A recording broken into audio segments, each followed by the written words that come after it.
Sean bienvenidos al episodio número 33 de A Quién se lo cuento. En esta ocasión conoceremos un relato impactante, un relato que tuvo lugar a una divulgación muy específica por una parte importante del ejército de los Estados Unidos. En la guerra de Afganistán, una tropa de élite fue testigo de algo inusual e increíble. Y aquí extiendo la pregunta: ¿qué tan fantasiosas son las mitologías y las leyendas? ¿O qué tan cerca han estado siempre de nosotros al grado de coexistir en esta misma realidad? Quizá solamente han estado muy bien ocultadas y quizá todo se ha encargado de alejarnos de ellas y de darnos la sensación de que son demasiado increíbles para ser ciertas. Pero divulgaciones como la que vamos a conocer el día de hoy nos abren un interrogante enorme en la existencia de todo lo que no nos dicen que existe en verdad. Y quizá ha estado al lado de nosotros todo el tiempo. Vamos a conocer el relato de un coronel que lideraba una tropa de élite en Afganistán y que él y su equipo fueron testigos de algo increíble. Esto tuvo lugar en el 2002 y se abrió la divulgación gracias a dos investigadores que empujaron para que esto tuviera aire y, claro, por supuesto, al valor de este coronel que decidió hablar de esto 14 años después de lo sucedido.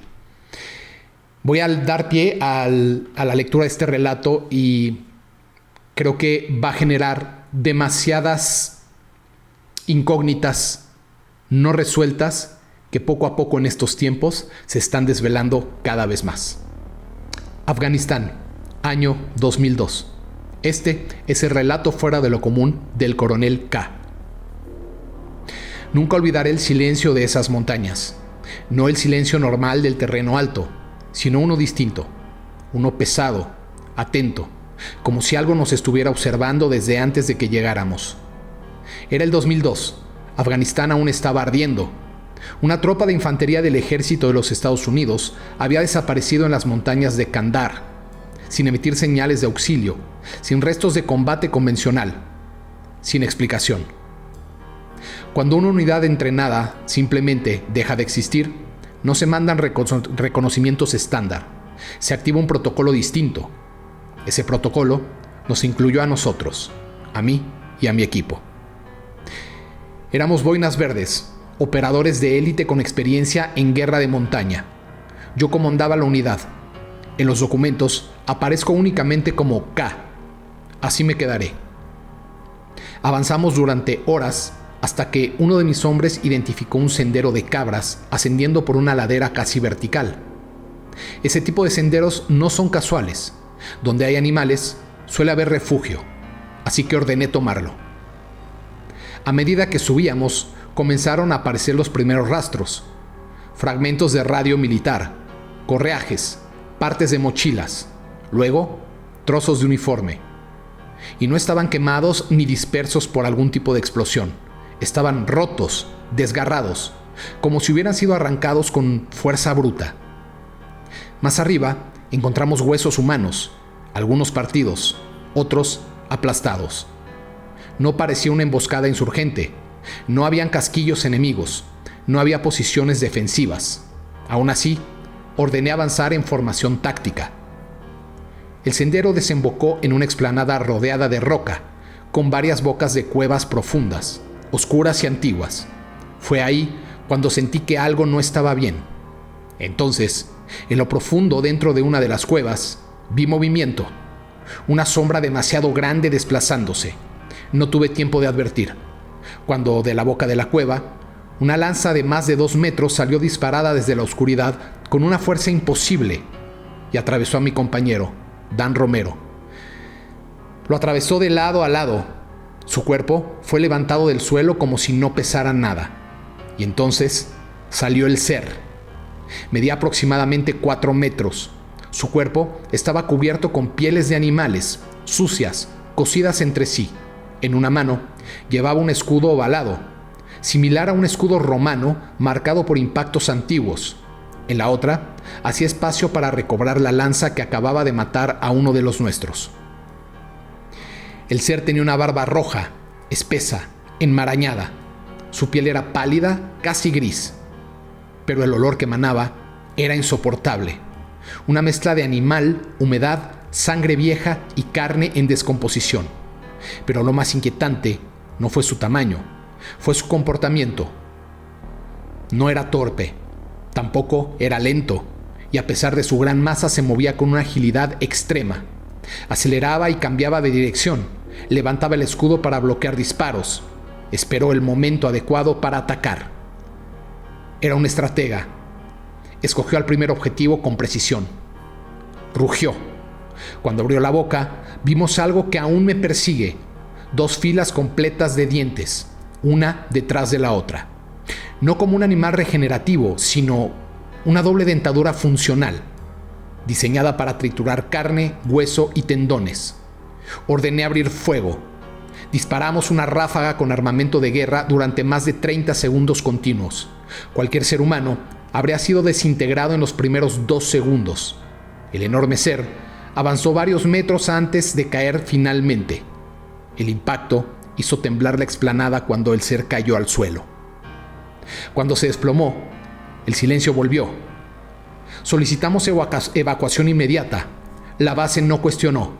2 helicópteros fueron enviados. El cuerpo de Dan, el soldado caído a causa de la lanza, fue recuperado. El cuerpo del ser fue otro asunto.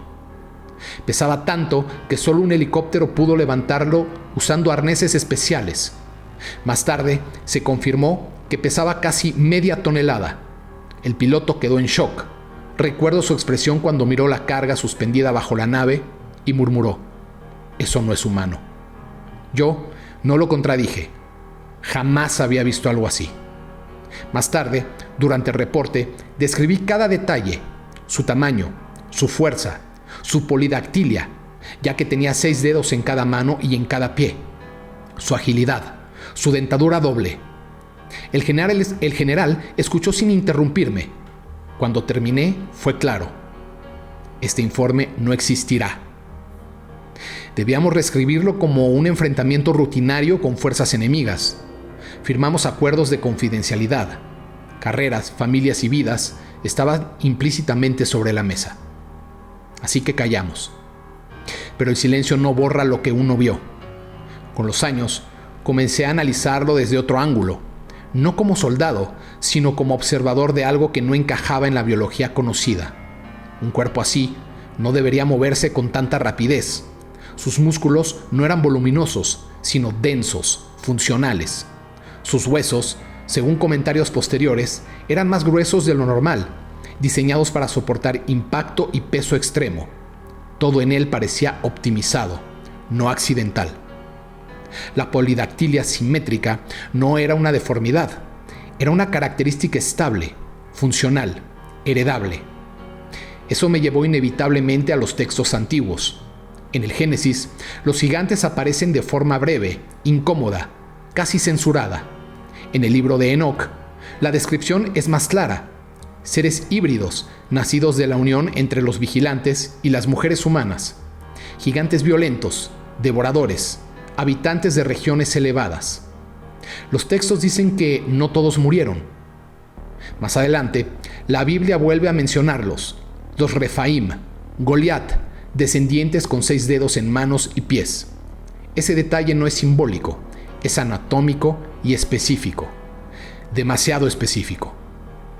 El ser de Kandar no parecía mito hecho carne, parecía un remanente, algo que sobrevivió y se ocultó, replegándose a zonas inaccesibles, montañas, cuevas, regiones donde la guerra impide hacer demasiadas preguntas. Entonces comprendí por qué el encubrimiento fue inmediato.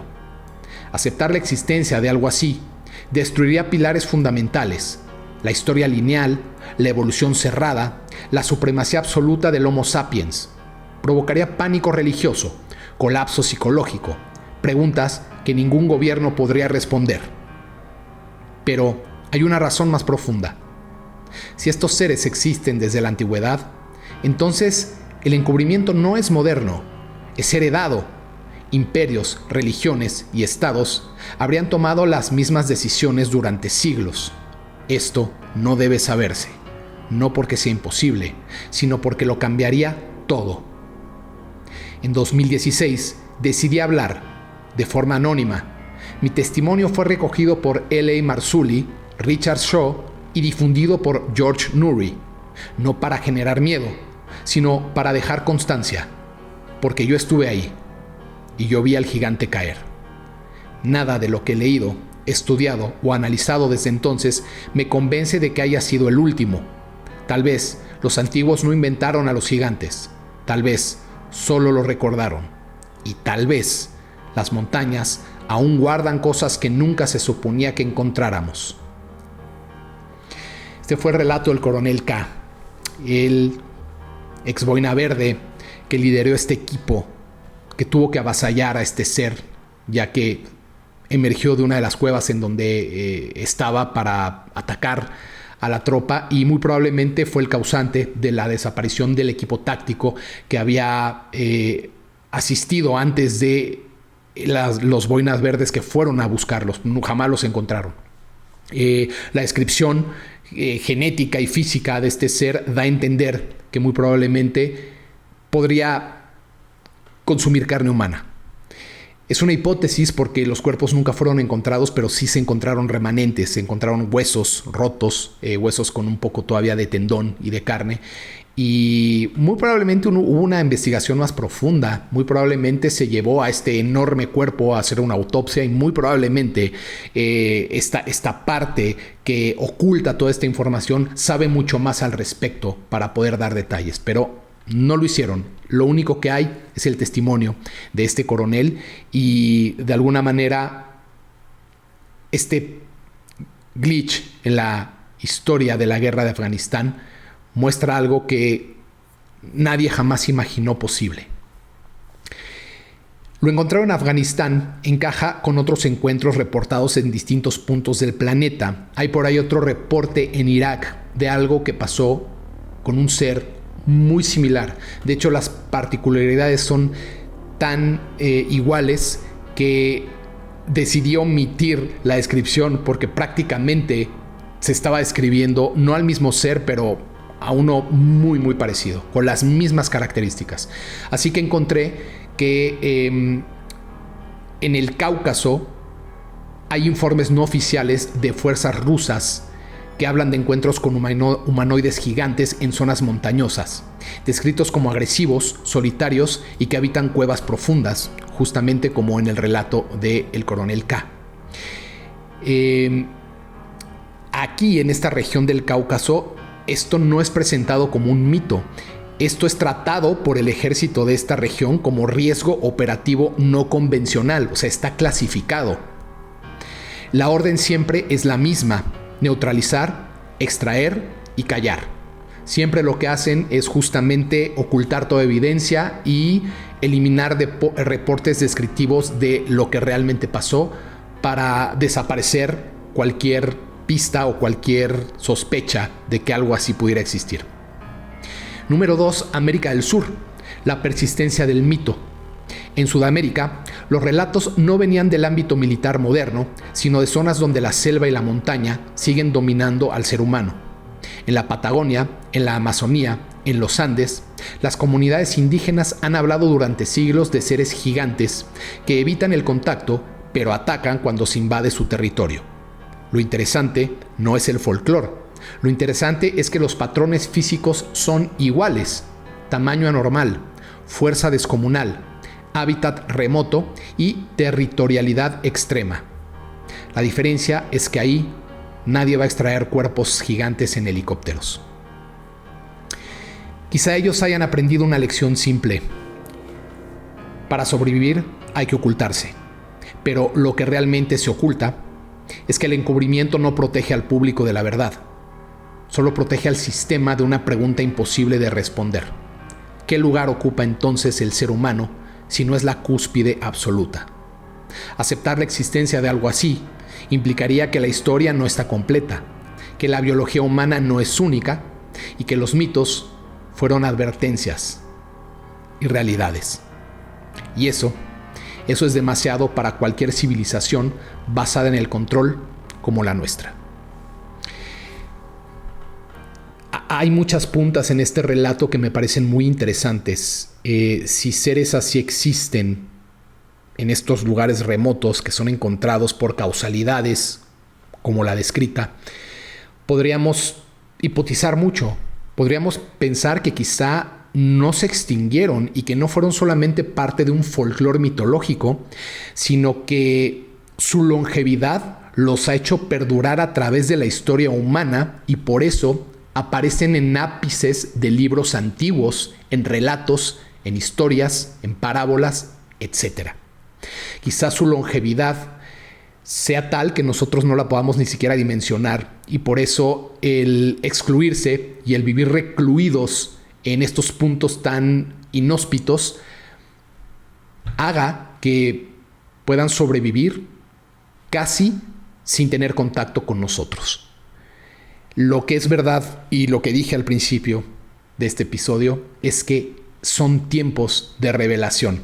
Son tiempos en donde vamos a ir comprobando de a poco que la realidad supera la ficción.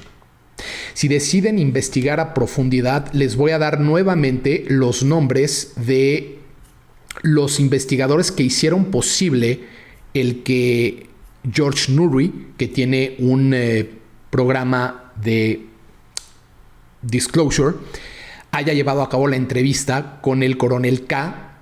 Él, por supuesto, de forma anónima, ¿no? O sea, lo están entrevistando y él está hablando, pero su rostro y su voz están protegidas, están ocultos. Los responsables de poder llevar a cabo esto y llevarlo hasta la mesa de información en donde pudo divulgarse fueron L.A. Marzulli y Richard Shaw. Bajo estos nombres van a poder encontrar algunas entrevistas que le hacen a estos dos personajes de cómo lograron y de cómo consiguieron que el coronel K fuera finalmente a este programa de divulgación dirigido por George y se pusiera en la mesa este relato. Y lo sorprendente no es solamente que se pudiera hablar de él en una emisión, sino de que a raíz de que esto sucedió empezaron a salir otros relatos muy parecidos. Y esto nos da mucho que pensar. Como ya lo dije, es imposible tapar el sol con un dedo y tarde o temprano vamos a saber y vamos a entender que no somos el centro del mundo, que hay mucho más y que es bastante beneficioso ir conociendo la verdad. Se nos está dando de forma pausada, poco a poco, pero no es nuevo. Si vemos la mitología, la misma mitología en las distintas culturas, hemos visto este fenómeno en muchísimos libros, en muchísimos relatos, en muchísimas historias. Y ni hablar de películas y series, ni hablar de Tartaria, que es muchísimo más reciente. Así que esto nos sigue dando un espacio para cuestionar y para profundizar en la investigación y entender de una vez por todas que la realidad cada vez más va a ir superando la ficción. Espero que este relato haya sido de tu agrado y que nos apoyes haciéndote miembro de esta comunidad, uniéndote. Se te hará una insignia para que puedas apoyar esta producción y ayúdanos también a compartir, a darle like y a difundir estos relatos fuera de lo común para seguir expandiendo conciencias. Nos vemos pronto en el próximo episodio de A Quién Se Lo Cuento.